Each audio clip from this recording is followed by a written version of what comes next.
नमस्कार, मैं हूं संकेत उपाध्याय। एक मुहावरा है, तेल देखो तेल की धार देखो। इन दिनों तेल चाहे गाड़ी चलाने वाला हो या खाने में इस्तेमाल होने वाला, उसकी कीमतों की धार ऐसी हो गई है कि जेब कटने लगी है। आज इसी मुद्दे पर हम करेंगे बात। सबसे पहले आपको यह दिखा दें कि किन शहरों में पेट्रोल 80, 90, पूरे 100 सेंचुरी बना चुका है। तो मध्य प्रदेश में 4 जगहें हैं जहां पर यह हो चुका है, राजस्थान में 2 जगहें हैं, महाराष्ट्र के भी 4 शहर हैं जहां पर पेट्रोल की कीमत 100 रुपया प्रति लीटर पार हो चुकी है। लेकिन घर की गाड़ी किचन से चलती है और खाना बनाने के लिए लगने वाले तेल भी महंगे हो गए। सरसों का तेल 180 से 200 रुपए प्रति लीटर मिल रहा है। यानी इस पूरे साल भर में ही यह दुगना से ज्यादा हो चुका है। अब आप सोचिए, पहले 50 से 60 रुपए हुआ करता था, अब इसकी कीमतें जो है वो 2 महीने में 50 से 60 रुपए बढ़ गई। हैरानी की बात है कि सरसों की बम्पर पैदावार के बाद भी तेल महंगा हो गया है। रिफाइंड तेल की कीमतें भी आसमान पहुंच गई। तो सवाल इंडिया का में सवाल है ये, महंगे तेल का क्या है खेल? पेट्रोल क्यों हो रहा है 80, 90, पूरे 100? क्या खाने के तेल में लगाया जा रहा है 20% सेस? जी हां, इस पर भी हम चर्चा करेंगे। और जनता का तेल क्यों निकाल रहे हो सरकार? आइए इस पर बहस शुरू करते हैं। हमारे साथ हैं अखिलेश प्रताप सिंह, प्रवक्ता कांग्रेस पार्टी के, महेश वर्मा, नेता भारतीय जनता पार्टी के, परंजॉय गुहा ठाकुरता, आप वरिष्ठ इकोनॉमिक जर्नलिस्ट हैं, हमारे साथ जुड़ गए हैं, विजय सरदाना वरिष्ठ इकोनॉमिस्ट हमारे साथ जुड़ गए हैं। आप सबका बहुत बहुत धन्यवाद। मैं सबसे पहले वर्मा जी आपसे शुरू करता हूं। सरसों का तेल तो आपके घर में भी लगता होगा, ये क्या हो गया एकदम से? संकेत जी, जो आज परिस्थिति है और जिस विषम परिस्थिति में हम काम कर रहे हैं, आप देख ही रहे हैं कि किस तरह से ऑक्सीजन जो 500 रुपए का था वो 5000 में बिकने लगा था, और जिस प्रकार से दवाई जो दवाई 3000 की थी वो 30000 में लोग बेच रहे थे। तो निश्चित रूप से कहीं परिस्थितियों को सामने रखकर अगर बात करेंगे तो कोई ना कोई चीज समझ में भी आएगी, आपके दर्शकों को भी समझ में आएगी, आपको भी समझ में भी आएगी।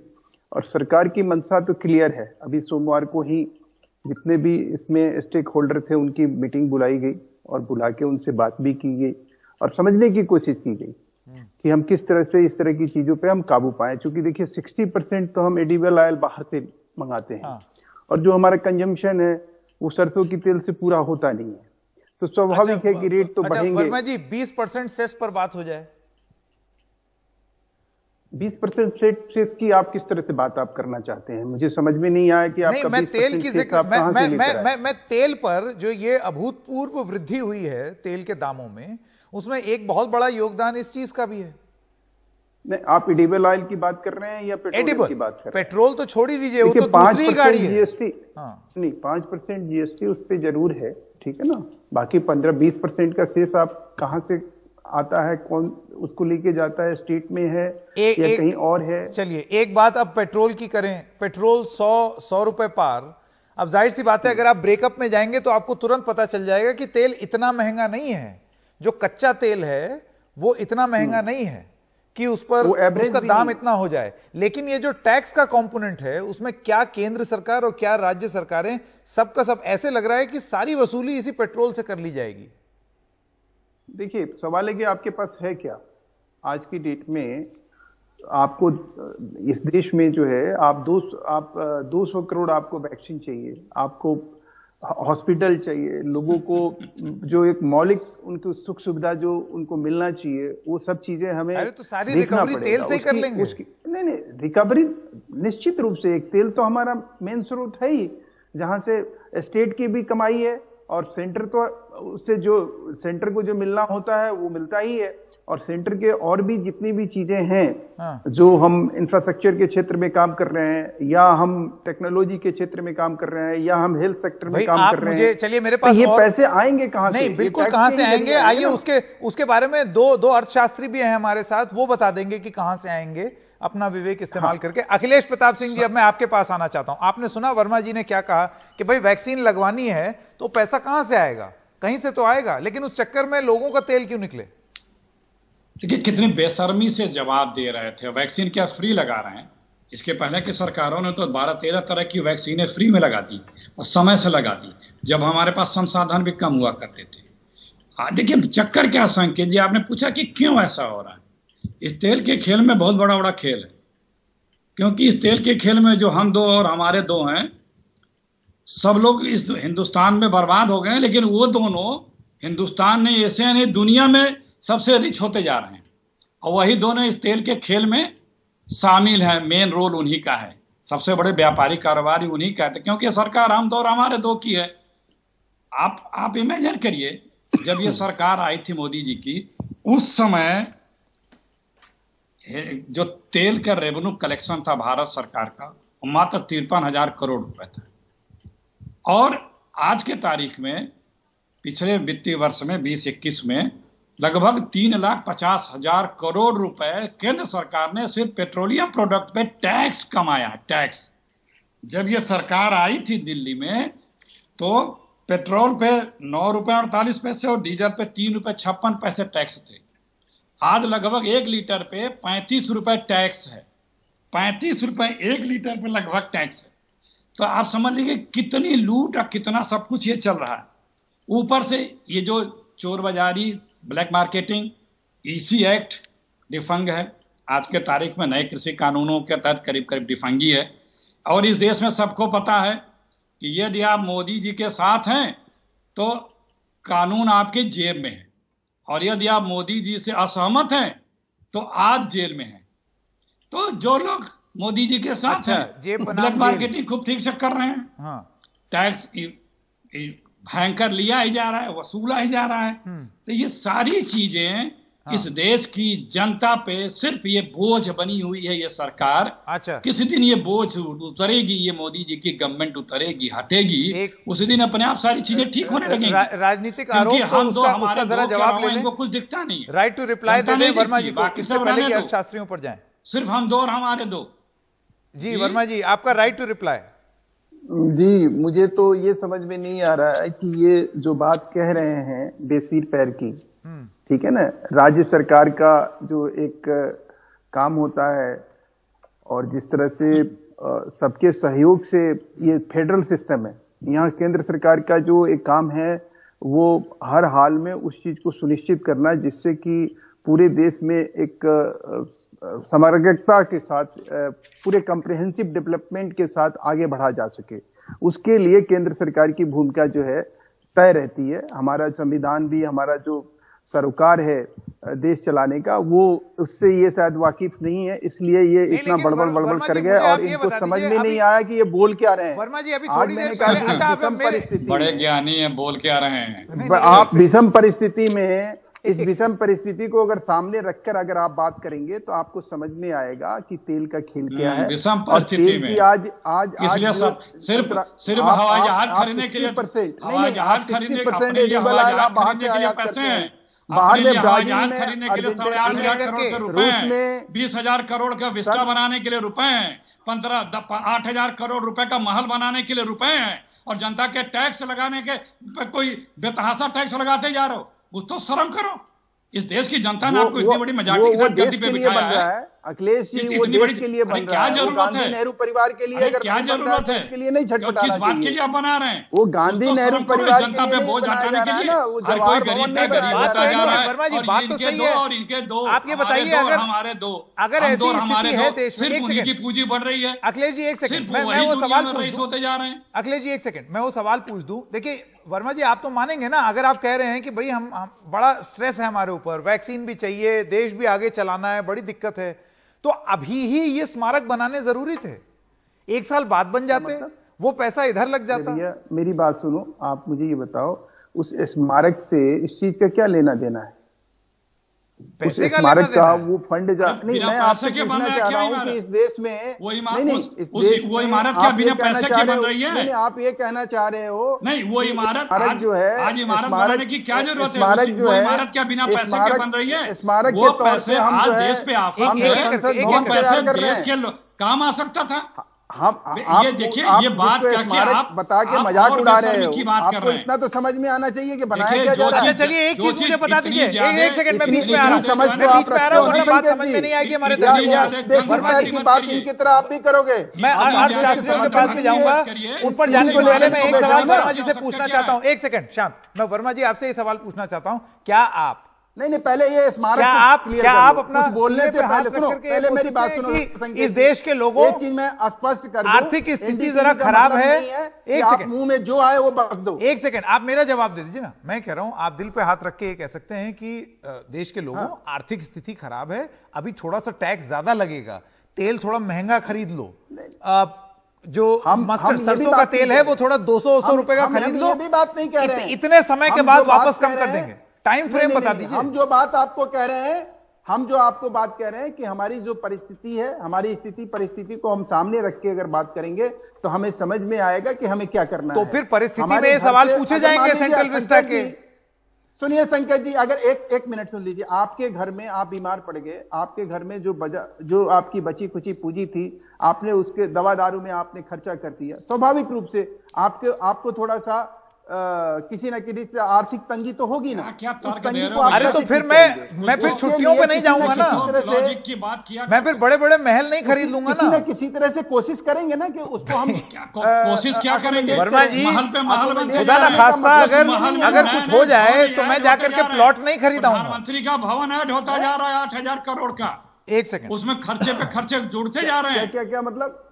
अच्छा अब एक सेकंड, राजनीतिक डिबेट को एक सेकंड के लिए जरा विराम देते हैं, अर्थशास्त्रियों के पास चले जाएं। सबसे पहले मैं सरदाना जी आपके पास आना चाहता हूं। आप मुझे बताइए कि सरकार जो दलील दे रही है कि भाई अभी हमारी आर्थिक स्थिति ठीक नहीं है, ये समझ में आता है, भाई पिछले पूरे साल लॉकडाउन रहा, हमारा कलेक्शन गिरा, सब कुछ हुआ, तो आपको अगर अपना रेवेन्यू राजस्व बढ़ाना है तो आपको किसी ना किसी तरीके से बढ़ाना होगा। क्या ये सबसे उत्तम तरीका है? देखिए, बहुत महत्वपूर्ण चर्चा है, इसलिए इसमें मैं राजनीति की बात नहीं करूंगा। मैं बिल्कुल प्योर नहीं। आंकड़ों के साथ अर्थनीति की बात करूंगा। हाँ, जरा पीसीआर से बोले, बहुत ज्यादा नॉइस डिस्टर्बेंस है इसमें, कनेक्टिविटी में, इसको जरा क्लियर करें। अभी थोड़ी बेहतर हुई, अभी मैं बोलता हूं। जरा बढ़ा दें। देखिए, नहीं, नॉइस लेवल है, वॉइस आ रही है, लेकिन पीछे नॉइस बहुत ज्यादा है। सरदाना जी तो इसको ठीक करा लेते हैं, जो मैं फिर आता हूं आपके इलेक्ट्रिकल पास। नॉइस होता है ना, वो है। आप 10 सेकंड दीजिए, उतने में मैं परंजोय जी के पास जाता हूं, तब तक ये ऑडियो वाला मैं इशू हम तब ठीक तक- करा लेते हैं। तब तक हाँ परंजोय जी, रिकनेक्ट कर लें अगर जरूरत है। जी बिल्कुल। परंजोय जी, आप इस बात का जवाब देना चाहेंगे? आपको लगता है कि ये रणनीति, राजस्व बढ़ाने की रणनीति सबसे बढ़िया है? क्योंकि हो क्या रहा है आप देखिए, एक चक्र है ये। बेरोजगार हुए हैं लोग, उनके पास पैसे नहीं है, जो काम पहले कर रहे थे वही काम करने के लिए अब कम पैसे मिल रहे हैं, और उस पर तेल भी महंगा हो गया, सरसों का तेल भी महंगा हो गया, पेट्रोल भी महंगा हो गया, डीजल भी महंगा हो गया, फिर सब्जी महंगी हो जाएगी, आमदनी अठन्नी, खर्चा आप रुपया। बिल्कुल ठीक कह रहे हैं। मैं 2-4 आंकड़ा में देना चाहता हूं, सूचना देना चाहता हूं। पहला बात है कि ये सरकार के लिए, केंद्रीय सरकार के लिए सबसे आसान तरीका है राजस्व इकट्ठा करने के लिए। और कितना राजस्व इकट्ठा किया, आप आश्चर्य हो जाएंगे सुन के कि पिछले 7 साल, मोदी सरकार के पिछले 7 साल में केंद्रीय सरकार सिर्फ एक्साइज ड्यूटी यानी कि उत्पादन शुल्क के माध्यम से कम से कम 22 लाख करोड़ ये 7 साल में केंद्र सरकार के पास राजस्व आया है। 22 लाख करोड़ कितना है? आप देखिए, पूरा देश का जीडीपी देखेंगे, जो सकल घरेलू उत्पाद है, एक साल में वो 200 लाख करोड़। मतलब ये 7 साल में, एक साल में जो उसका 10% के आसपास से ऊपर जीडीपी का, ये पेट्रोल डीजल का, ये एक्साइज ड्यूटी से, उत्पादन शुल्क से। एक और आंकड़ा देखिए आप, जैसे अभी कहा, अगर जो लोग खरीद रहे हैं 100 रुपया में 1 लीटर पेट्रोल, इसका 33-34% जाता है टैक्स पे। डीजल का भी वही स्थिति है, खास फर्क नहीं है। हम लोग आज अगर कच्चे तेल की बात करेंगे, हम विदेश से आयात करते हैं और 85 नहीं 88% हम विदेश से ले आते हैं। और जो खाने का तेल है वो भी हम विदेश से आयात कर रहे हैं, वो हम लगभग आधा हम विदेश से आयात कर रहे हैं। मगर फर्क क्या है कि हम अंतर्राष्ट्रीय बाजार में देखेंगे, जब पेट्रोलियम का जो कच्चे तेल बताते हैं वो लगातार कम हो गया, मगर हमारे देश में नहीं हुआ बिल्कुल। और इसमें देखो सांकेत राजनीति लाना बहुत ही जरूरी है, क्योंकि जब चुनाव चल रहे थे, जब विधानसभा चुनाव चल रहे थे बंगाल, तमिलनाडु, आसाम, तब ये दाम रुक गए, सही बात। उस समय तो आप एकदम दाम उससे पहले अभी आप वसूली करते हैं। बिल्कुल चुनाव का नतीजा आ गया, नब्ज पकड़ ली परंजॉय जी ने एकदम बिल्कुल सटीक नब्ज पकड़ ली। अभी वापस आएंगे, ये सवाल वर्मा जी से पूछेंगे कि ऐसा क्यों होता है कि जब चुनाव होते हैं तो उस दौरान ये बोझ लोगों पर नहीं डाला जाता और बाद में तुरंत वो खोल दिया जाता है। और ऐसा नहीं है कि आज आपकी सरकार है तो आप ही कर रहे हैं, पहले भी होता है, यूपीए टाइम में भी यही होता था। ये तो राजनीति का खेल है। सरदाना जी, अब आप हमारे साथ वापस जुड़ गए, आप कुछ कहना चाहते थे। जी देखिए, दो चीजें अलग हैं। पहले मैं आपको सरसों के तेल का जो आपने बात उठाई थी उसका मैं कुछ आंकड़े दे रहा हूं। देखिए, आज अगर आप देखेंगे कि आपके 20% आपने सेस क्यों लगाया या कस्टम ड्यूटी ऑयल पे ज्यादा क्यों है, आज आपके यहां पे जो एमएसपी है वो है 46 रुपए 50 पैसे सरसों की, जबकि अंतरराष्ट्रीय बाजार में जो सरसों का रेट चल रहा है वो करीब 31 रुपए 50 पैसे चल रहा है। अगर आपको किसानों को एमएसपी देना है तो आपको आयात को कम करना होगा ताकि आपके किसान का माल बिके, तो आपको उससे कस्टम ड्यूटी लगानी होगी, नहीं तो किसानों को एमएसपी नहीं मिलेगा। अब आती है बात कि जब 46 रुपए का एमएसपी है, सरसों के बीज के अंदर 35% तेल होता है। अब आप उसमें से तेल निकालिए, आपकी कॉस्ट ऑफ प्रोडक्शन बैठती है 132 रुपए। ये कैलकुलेशन है, इसमें कोई राजनीति नहीं है। कांग्रेस इस फॉर्मूले को बदल नहीं सकती, कितना भी जोर लगा ले।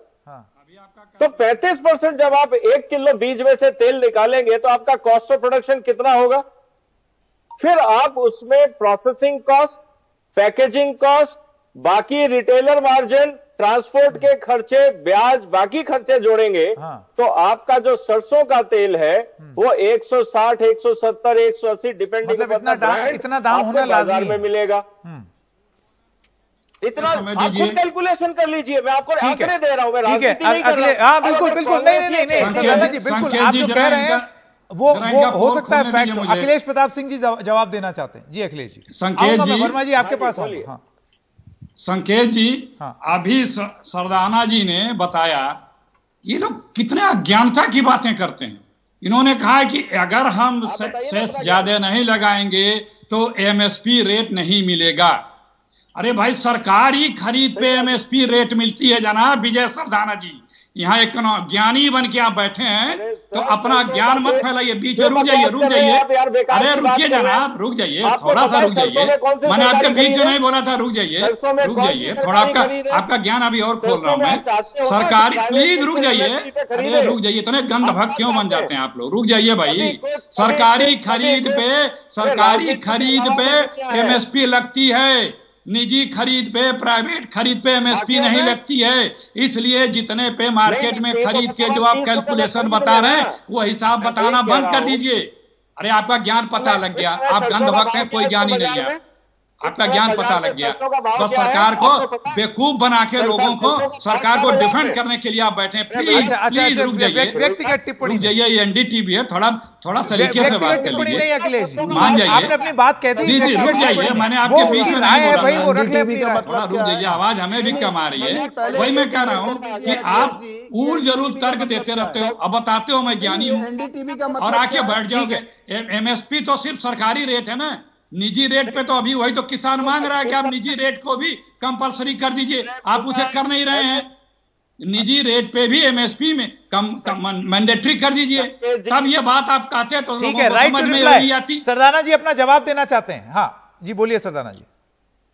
अब अगर ऐसे अनपढ़ प्रवक्ता लाओगे, आज सरसों का बाजार में रेट चल रहा है, टिप्पणी नहीं, ये लोगों को समझ में पता लग गया होगा कौन ज्ञानी है कौन अनपढ़ है। ऐसे हम लोग बहस नहीं कर पाएंगे। सरदाना जी आपका पॉइंट ऐसा है। मैं निवेदन करता हूं सारे कांग्रेस के प्रवक्ता से आप मुझे एमएसपी पे 10,000 टन सरसों आज खरीद के दे दो, ऑर्डर ले लो मेरे से, ले लीजिए मेरे से ऑर्डर। अरे रेट तो एमएसपी पे ही मिल रहा है ना, रेट तो एमएसपी पे ही मिल रहा है ना भैया। तो एमएसपी आपसे तो जब आपको कुछ तो फिर नहीं है, फिर कहां से रेट पर छोड़िए। अगर आपको मिल सिर्फ रहा है, ब्लैक मार्केटिंग है आप लोगों की, आप लोगों की सिर्फ ब्लैक मार्केटिंग है, सिर्फ ब्लैक मार्केटिंग है और शेष है जी। और आपने जो एक्सपोर्ट कर रहे हैं ना, जो एक्सपोर्ट कर रहे हैं, जो लोग एक्सपोर्ट इंपोर्ट कर रहे हैं, उन लोगों, जो लोग इंपोर्ट कर रहे हैं उन लोगों की सरकार मदद कर रही है। कोई हल निकालने के उद्देश्य से ये चर्चा थी, किसी पर व्यक्तिगत टिप्पणी करने के लिए नहीं। एक सेकंड सदाना जी, आपका ये कहना है कि ये दाम इससे कम हो ही नहीं सकते। मैं आपसे ये जानना चाहता हूं, मैं आपसे बात कर रहा हूं सर, मैं वही आ रहा हूं आपके सवाल का जवाब।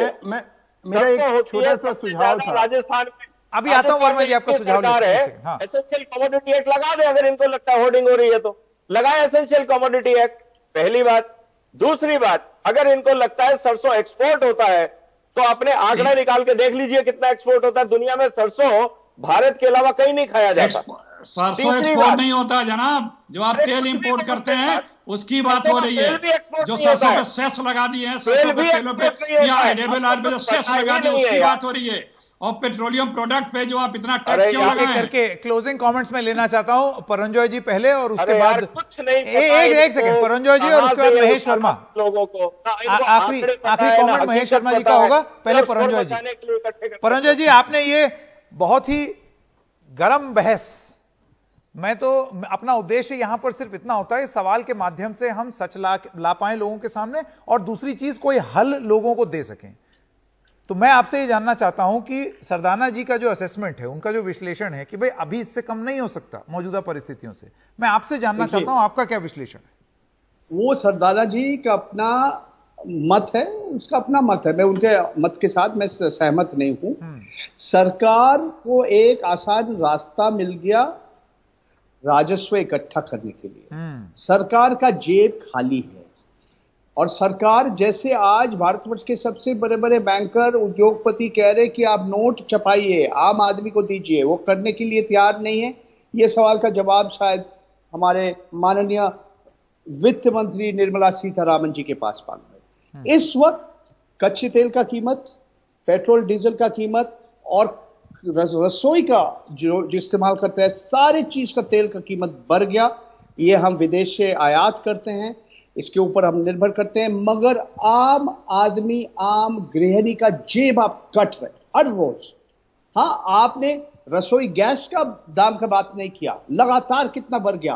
तो जिस तरह से मुद्रास्फीति बढ़ा, इसका एक बहुत बड़ा एक कारण है कि डीजल का कीमत और भी तेल का पेट्रोलियम पदार्थ की कीमत जिस तरीका से बढ़ा, और इसका बोझ आम आदमी के ऊपर पड़ रहा है, गरीब के ऊपर पड़ रहा है। उस आम आदमी पे जिसकी नौकरी चली गई, आय है वो तो उस आम आदमी की जिसकी आमदनी घट गई, महंगाई का मार आ रहा है। लास्ट कमेंट में देना चाहता हूं, अमीर और गरीब के बीच जी समय खत्म हो रहा है मेरे पास। आखिरी कमेंट महेश शर्मा जी की बात है, एक सेकंड सरकार। देखिए, मैं ये प्रंजय गुहा ठाकुर था, ये पहले भी इनका मैं सुन चुका हूं बौद्धिक, और ये अपनी ही बातों को एक टाइम ये कह रहे थे कि ये पैसा सरकार कहां से लेकर आएगी। मैं पिछली बार जब इनके साथ डिबेट में था, आज ये कह रहे हैं कि सरकार इतना पैसा लेकर बैठी हुई है। पिछले 7 सालों में 11 लाख करोड़ रुपए मित्रों के माफ कर दिए, क्यों? कोशिश नहीं कर रहा हूं, लेकिन ये आपने पिछले 7 सालों में 11 लाख करोड़ रुपए मित्रों के माफ कर दिए।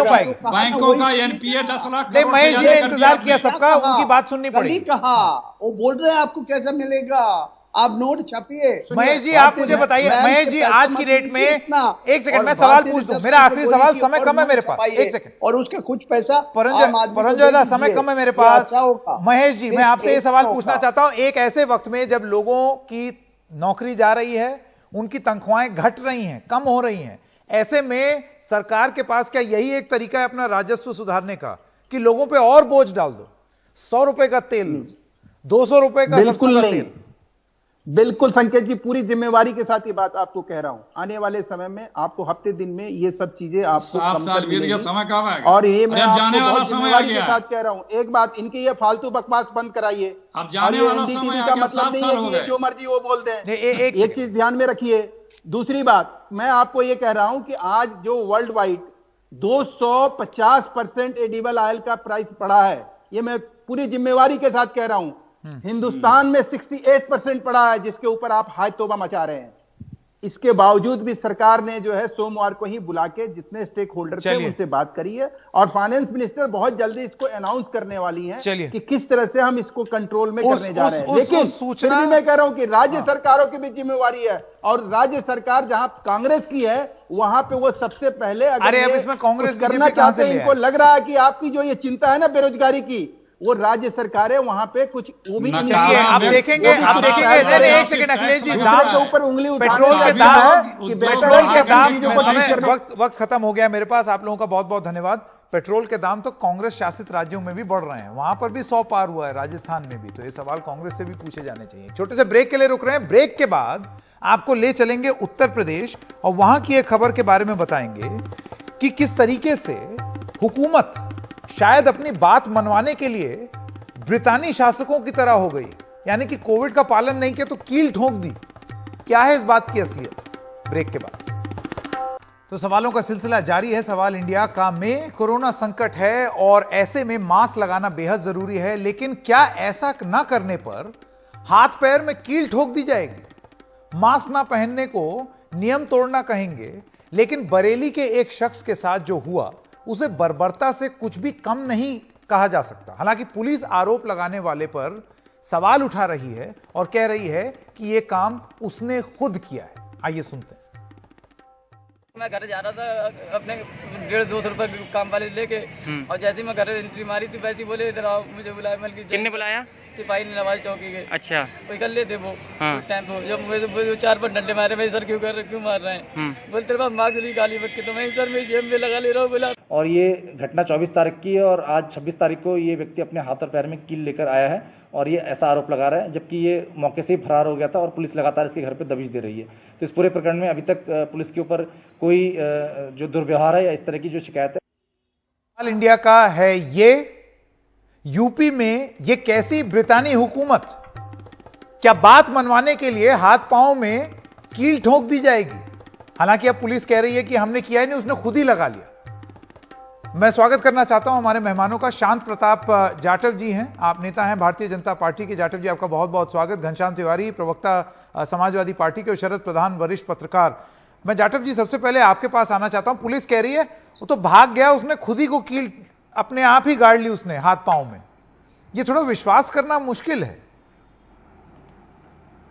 देखिए, जब विश्वास ना हो तो स्वाभाविक बात है वो जांच का विषय बन जाती है। और यहां अगर पुलिस ने इस घटना को अंजाम दिया है तो किसी भी सूरत में उनको नहीं बख्शा जाएगा। और यदि इस युवक ने इस कृत्य को अंजाम दिया है तो ये भी ठीक नहीं है, क्योंकि इस प्रकार की घटनाएं जो हैं कहीं ना कहीं अपवाद पैदा करती है। नहीं, ठीक है, आपकी बात का कहना सही है, लेकिन तिवारी जी अब ये एक फितरत सी बन गई है, मुझे ऐसे लग रहा है प्रशासन में। प्रशासन अपने आप तो नहीं करेगा, जाहिर सी बात है राजनीतिक दबाव होगा। ये क्या तरीका है कोरोना के मामलों को कंट्रोल करने का कि आप किसी को भी थप्पड़ मार दे रहे हैं? मैं सिर्फ यूपी की बात नहीं कर रहा हूं, आप देखिए पूरे देश भर में क्या हो रहा है। प्रशासन अपने आप कर रहा है या राजनीतिक दबाव में कर रहा है? कभी कोई थप्पड़ मार देता है, कभी कोई नीचे गिरा देता है, यहां तो कील ठोक देने की बात हो गई। देखिए, इस तरह के मामले जितने भी सामने आते हैं यही बताता है कि किसी तरीके से प्रशासन को इस तरह की समस्या से डील करने का न अनुभव है, न उनको सरकार ने कोई ट्रेनिंग दे रखी है। और हर जगह मामले जो आते हैं, इस तरह के मामले आते हैं जहां किसी न किसी गरीब पर पुलिस का अत्याचार हो रहा है। उत्तर प्रदेश में ये लगातार मामले इसलिए आए हैं क्योंकि उत्तर प्रदेश की पुलिस आदित्यनाथ जी के ठोको राज्य में जो मन चाहे करना चाहे करती है, और पुलिस के ऊपर कोई नियंत्रण सरकार का नहीं है। बस एक ठोको राज है, उसके हिसाब से पुलिस जब चाहे जो अत्याचार करा लीजिए कर लीजिए, वो दिखाई देता है। ये भी दिखाई देता है कि किस तरीके से आरोप लगे हैं कि जिन लोगों को गंगा के किनारे दफन किया गया था, उनको अंत्येष्टि दी गई थी, उन लोगों की रामनामी चादरें हटाई गई। जब पुलिस के ऊपर इतने ऐसे ऐसे आरोप लगने लगे या प्रशासन के ऊपर ऐसे ऐसे आरोप लगने लगे, तो इससे स्पष्ट होता है कि प्रशासन एक संदेश देना चाहता है कि लोगों को सचेत रहना चाहिए, क्योंकि सरकार निरंकुश है। बिल्कुल। शरद जी, मैं आपके पास आना चाहता हूं। देखिए, अगर पुलिस ये दावा कर रही है कि हमने नहीं किया, उसने खुद ही अपने कील गड़ा ली, तो हो सकता है ये सच हो, अभी हम जानते नहीं हैं, ये तो विवेचना का विषय है, जांच का विषय है। लेकिन अगर आप एक बैकग्राउंड देखें, एक ट्रैक रिकॉर्ड देखें, चुन्नी हटा लेना, बार बार लोगों को यह बोलना कि गलत भ्रम पैदा मत करो, नहीं एफआईआर रजिस्टर कर लेंगे, उस पृष्ठभूमि में अगर आप चीजों को होते हुए देखें, तो आपको क्या लगता है यह प्रशासन पर दबाव है राजनीतिक, कि किसी भी तरीके से कोई भी बुरी खबर ना आने दो, दबा दो उसको? ये जो हुआ है, इस पे किसी भी तरीके की शंका जताना इग्नोरेंस शो करता है कि आप पुलिस की वर्किंग को नहीं जानते, इस प्रशासन की वर्किंग को नहीं जानते, तभी आप शक करेंगे, वरना कोई कारण नहीं है इस पे 1% भी डाउट करने की। पुलिस का रवैया ऐसा ही है, और पुलिस के इसके देखिए दो कारण है। एक तो यह है कि पुलिस वाले सोचते हैं कि इस तरह की हरकत करके हम प्रशासन को प्रसन्न कर लेंगे, क्योंकि इस तरह के इंडिकेशंस हाईएस्ट लेवल से दिए जाते हैं। अगर चीफ मिनिस्टर ये कहता है कि कोई ये कह दे कि ऑक्सीजन की कमी से मर रहे, जब ऑक्सीजन की कमी से बुरी तरह त्राही मची हुई थी, तो उसके खिलाफ एनएसए लग जाएगा। कोई ये कह दे कि साहब ये जो है, ये लाशें जो हैं बहुत ज्यादा जल रही, बोले चारों तरफ टीन लगा दो। तो अगर एटीट्यूड ये हो जाए कि हमें किस तरह से फैक्ट्स को कंसील करना है, सच को नहीं दिखाने जाना है, तो उसमें पुलिस निरंकुश हो ही जाती है। और दूसरी पुलिस का कारण यह है कि पुलिस इतनी ज्यादा करप्ट है यहाँ पे, और जो जगह होगी यहाँ पे इतनी ज्यादा करप्ट है, इनको लगता है जिस काम में पैसा नहीं बन रहा है, तो ये मास्क का वो करना, मॉनिटर करना कि मास्क लगाए कि नहीं लगाए, उठा के मारो घुमा के। तो इनका फर्स्ट फ्रस्ट्रेशन निकाल रहे हैं। ट्रेनिंग की तो सवाल ही नहीं हो, जो घनश्याम तिवारी ने कहा। आपका ये कहना है कि ये एक तरीके की फ्रस्ट्रेशन निकाल रहे हैं? ये एक फ्रस्ट्रेशन भी है, और साथ में उन्हें मालूम है कि इसमें कुछ होगा नहीं। ज्यादातर वो जो बीजेपी के प्रवक्ता कह रहे थे कि जांच, अरे जांच किस तरह से होती है शासन में, कोई भी सरकार हो, क्या मालूम नहीं है? जांच का जो आउटकम होता है, जुडिशियल कमीशन की जो है, जो जिसमें रिटायर्ड जजेस बैठाए जाते हैं, उन जांचों का तो तमाशा होता है, पहले से तय होता है क्या होना है उसका आउटकम। तो जांच का तो कोई मीनिंग नहीं है, ये परसेप्शन से बनना चाहिए। एडमिनिस्ट्रेशन को मालूम होना चाहिए कि पुलिस का जनरल एटीट्यूड क्या है जी। पुलिस जिस तरह से बिहेव करती है आम आदमी के साथ और गरीब आदमी के साथ। बिल्कुल जाटव जी, आप जवाब देना चाहेंगे? देखिए, एक पृष्ठभूमि रही है जिस संदर्भ में हम ये सब बात कर रहे हैं, ये हम ठीक है अभी जांच के बाद ही पता चलेगा, लेकिन आप पुलिस को इतना मासूम और इतना भोला क्यों मान रहे हैं कि उन्होंने ऐसा नहीं किया होगा? देखिए, मैं शरद प्रधान जी की अभी बात सुन रहा था, उससे पहले घनश्याम तिवारी जी को भी सुना।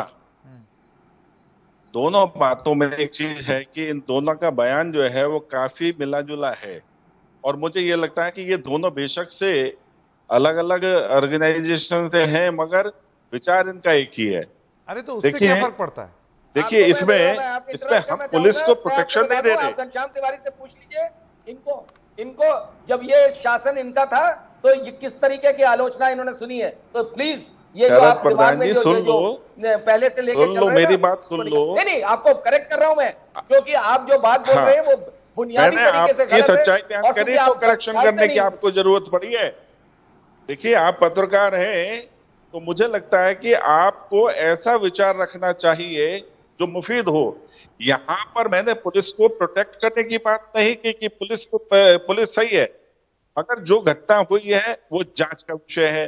दूसरा, आपने जिस तरह से कहा कि वहां पे जहां अंत्येष्टि हो रही है वहां पर क्या नाम है, चादर लगाने की बात कही, तो जाहिर सी बात है कि इतना भावुक और दयनीय एटमॉस्फेयर था जिस वक्त में, अगर आप पिछले दिनों देखें तो यदि वो सब आम पब्लिक से बचाने के लिए अगर वहां पर प्रोटेक्शन वॉल या किसी तरीके की चादरें लगाई जाती हैं तो कोई बुराई नहीं है। इसको भी आपने जो है ना सरकार की खामी और कमी बता दिया। अरे पूरे देश में इस आपदा ने परिवार के लोगों को खोया है, मैंने खुद अपनी माँ को जी, खोया लेकिन है। सवाल ये हो रहा है कि उसके वो बावजूद गाड़ने की नौबत ही उसके क्यों आई? बावजूद एक इतने चीज भारी समझना मात्रा में लोगों होगा को उनका अंतिम संस्कार नहीं हो हम- पाया, लकड़ी की कमी हो गई। और दूसरी चीज, बिल्कुल, जब वो चादर बिल्कुल, बिछी हुई है तो बड़ी आपने आपदा चादरें है। भी हटवा ली, संभवतः इसलिए कि कहीं कोई कैमरा ऊपर से कैद ना कर ले, इमेज ना खराब हो जाए। इमेज कोई खराब नहीं हो रही है, उनकी पूरे कैमरे से देश फोटो में हालात ये थे। कराया। हाँ, ये इसमें सरकार पर आरोप लगाने का विषय नहीं है। इसमें विषय है कि गंभीरता को देखने का जो आप आपका कितना गंभीर ये बात मानते हैं कि ब्रितानी शासकों की तरह ऐसे कील गाड़ दी?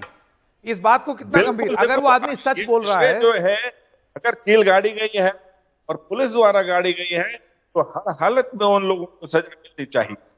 घनश्याम तिवारी मगर जी, यहाँ पर एक आरोप लगाना ये बिल्कुल ठीक नहीं होगा जी। कि सरकार की नाकामी है। चलिए, सरकार समय वक्त खत्म हो गया मेरे पास। जाटव जी, शरद प्रधान जी और घनश्याम तिवारी, आप तीनों का बहुत बहुत धन्यवाद। एक छोटे से ब्रेक के लिए रुक रहे हैं। ब्रेक के बाद जब आएंगे तो आपको बताएंगे कि सरकारी प्रेस कॉन्फ्रेंस में जो स्वास्थ्य मंत्रालय की होती है, आज भी हुई, उसमें सरकार ने क्या कहा। सवाल जारी रहेंगे। तो सवालों का सिलसिला जारी है। कुछ सवाल ऐसे होते हैं जिस पर सरकार ठीक भी है और गलत भी है, जैसे जवाब देती है। ऐसा ही एक सवाल यूपी के सिद्धार्थनगर में लोगों को 2 अलग अलग वैक्सीन के डोज दिए जाने के बाद उठा है। देखिए, आज स्वास्थ्य मंत्रालय की प्रेस कॉन्फ्रेंस में डॉक्टर वी.के. पॉल ने इस सवाल पर क्या कहा। सर, मेरा सवाल है कि उत्तर प्रदेश में एक मामला है कि 20 लोगों को वैक्सीन की दोनों डोज, अलग अलग वैक्सीन, अलग अलग कंपनियों की डोज दी गई। क्या ये सही आप मानते हैं, स्वास्थ्य मंत्रालय क्या सही मानता है? क्या दूसरे देशों में इस तरीके से दिया जा रहा है अलग अलग कंपनियों के दोनों डोज, और इसको क्या इंक्वायरी होगी? क्या है, इसको थोड़ा क्लियर करें। पॉल साहब, अगर आप। हमारा प्रोटोकॉल बिल्कुल क्लियर है कि जिस वैक्सीन की पहली डोज दी जाती है उसकी ही सेकेंड डोज देनी है। लेकिन मैं ये भी कह सकता हूं कि अगर दूसरे वैक्सीन की डोज भी लग जाए तो शायद कोई ऐसे सिग्निफिकेंट एडवर्स इफेक्ट शायद अनलाइकली है। इनफैक्ट ये भी एक साइंटिफिक नैरेटिव चलता है कि एक वैक्सीन के बाद दूसरा दिया जाए तो इम्यूनिटी और भी स्ट्रॉन्ग तरीके से उभर के आती है। The point I am making is, although scientific opinion on this, firm opinion, may have to wait for more scrutiny and more understanding. But even if this has happened, it should not be a cause for concern for that individual. But certainly, I appeal to all our fellow health workers to kindly make sure that we give the same vaccine of which the first dose has been given the second time. और बात दिल्ली में corona के कम होते मामलों की। दिल्ली में positivity rate 2% से भी कम हो गया है। बीते 24 घंटे में करीब 1100 नए मामले सामने आए, कुल मामले, माफ कीजिएगा। इस दौरान दिल्ली में 117 कोरोना मरीजों की मौत हुई। ये 15 अप्रैल के बाद एक दिन में सबसे कम मौतें हैं। दिल्ली में सक्रिय मरीजों की संख्या 16,000 के करीब पहुंच गई है, जो 5 अप्रैल के बाद से सबसे कम है। दिल्ली में इस कमी के पीछे लॉकडाउन एक बड़ी वजह है, लेकिन अफसोस कि इस लॉकडाउन का इस्तेमाल तेजी से टीकाकरण के लिए नहीं हो पाया, क्योंकि वैक्सीन की किल्लत है, वैक्सीन है ही नहीं। तो दिल्ली को पर्याप्त टीके नहीं मिले, और सिर्फ दिल्ली ही नहीं, देश भर में भी यही हाल है। एक छोटे से ब्रेक का वक्त हो गया है, लेकिन सवाल जारी रहेंगे एनडीटीवी।